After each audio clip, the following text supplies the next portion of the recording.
नमस्कार। अक्सर ऐसा होता है कि मेटा एड्स पर पैसा तो लग रहा है, क्लिक्स भी आ रहे हैं, लेकिन सेल्स वो नहीं हो रही। अगर ये कहानी जानी पहचानी लग रही है, तो आज इसका हल निकलेगा।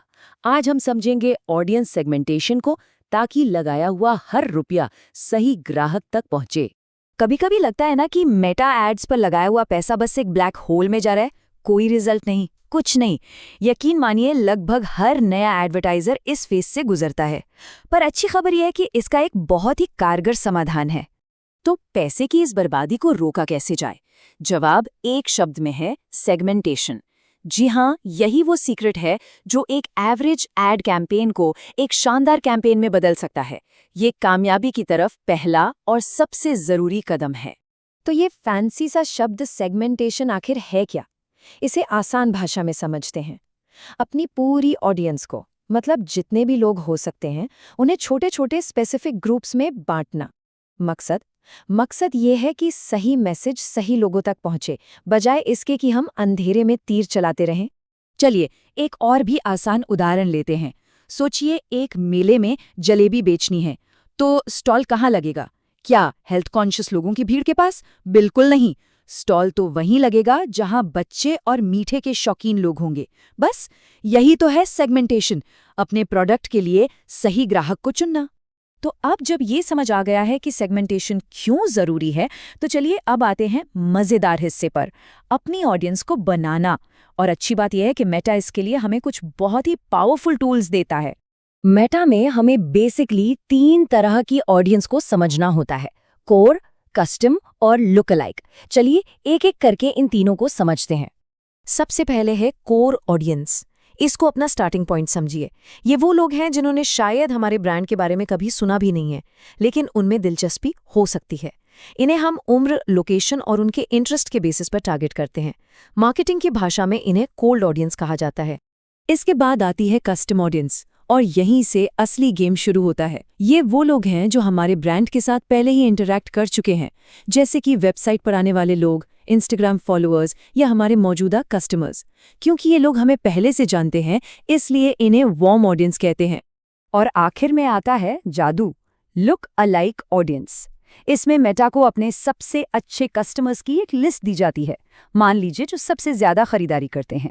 और फिर मेटा का पावरफुल एल्गोरिदम उन्हीं के जैसे लाखों नए लोगों को ढूंढ निकालता है। जब बिजनेस को तेजी से स्केल करना हो, तो हाई क्वालिटी लीड्स के लिए ये बेस्ट तरीका है। ठीक है, तो अब हमारे पास ये 3 पावरफुल ऑडियंस टाइप्स हैं, कोर, कस्टम और लोकलाइक। लेकिन इन्हें एक साथ इस्तेमाल कैसे करें? यहीं पर काम आती है फनल स्ट्रैटेजी। ये एक तरीका है जिससे हम कस्टमर की पूरी जर्नी को समझ सकते हैं और हर स्टेज पर सही ऑडियंस को सही मैसेज दिखा सकते हैं। एक टिपिकल मार्केटिंग फनल के 3 मेन स्टेज होते हैं। सबसे ऊपर यानी टॉप पर अवेयरनेस, बीच में कंसिडरेशन और सबसे नीचे बॉटम में कन्वर्जन। हर स्टेज का अपना एक अलग मकसद होता है। फनल के टॉप पर सारा फोकस अवेयरनेस पर होता है। लक्ष्य क्या है? अपने ब्रांड को ज्यादा से ज्यादा सही नए लोगों तक पहुंचाना। यहाँ हम इस्तेमाल करते हैं अपनी कोर ऑडियंस का। मान लीजिए एक डिजिटल मार्केटिंग कोर्स बेचना है, तो ऐसे में उन स्टूडेंट्स को टारगेट किया जाएगा जिनकी दिलचस्पी मार्केटिंग या टेक्नोलॉजी में है।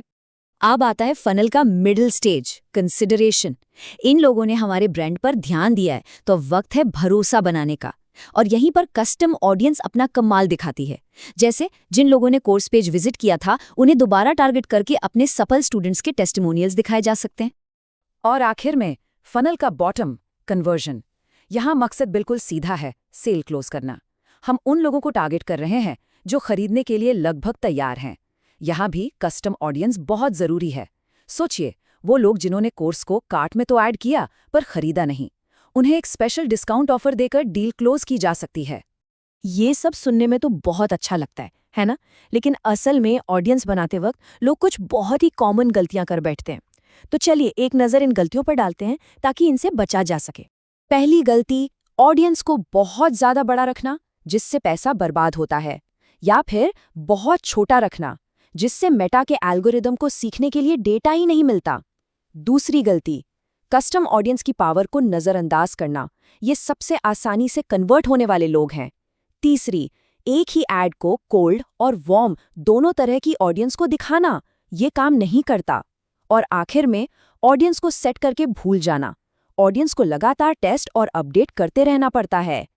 तो अब जब ये पता चल गया है कि क्या नहीं करना है, तो चलिए कुछ प्रो टिप्स देखते हैं जो कंपटीशन से एक कदम आगे रखने में मदद करेंगे। और हाँ, कम पैसे में बेहतर लीड्स पाने में भी। ठीक है, ये पॉइंट जरा ध्यान से सुनिए। लुक अलाइक ऑडियंस हमेशा अपने बेस्ट कस्टमर से ही बनाएं, जैसे कि top 10% buyers. Audience overlap tool का इस्तेमाल करें ताकि आपके अलग-अलग कैंपेन्स आपस में compete न करें। एक्सक्लूजन्स का स्मार्टली यूज करें ताकि ऐड उन लोगों को ना दिखे जिन्हें नहीं दिखाना, जैसे कि मौजूदा कस्टमर्स। और ये रहा एक सीक्रेट वेपन, वीडियो व्यूअर्स को रीटारगेट करना। ये कमाल का काम करता है और काफी सस्ता भी पड़ता है। तो अब एक्शन लेने का टाइम है। इस सारी जानकारी के आधार पर अब सोचने वाली बात यह है कि पहली कस्टम ऑडियंस कौन सी बनाई जाए। क्या वो वेबसाइट विजिटर्स होंगे या फिर इंस्टाग्राम फॉलोअर्स? इस पर जरूर सोचिए, क्योंकि यही पहला कदम अगले सफल मेटा एड कैंपेन की शुरुआत हो सकता है।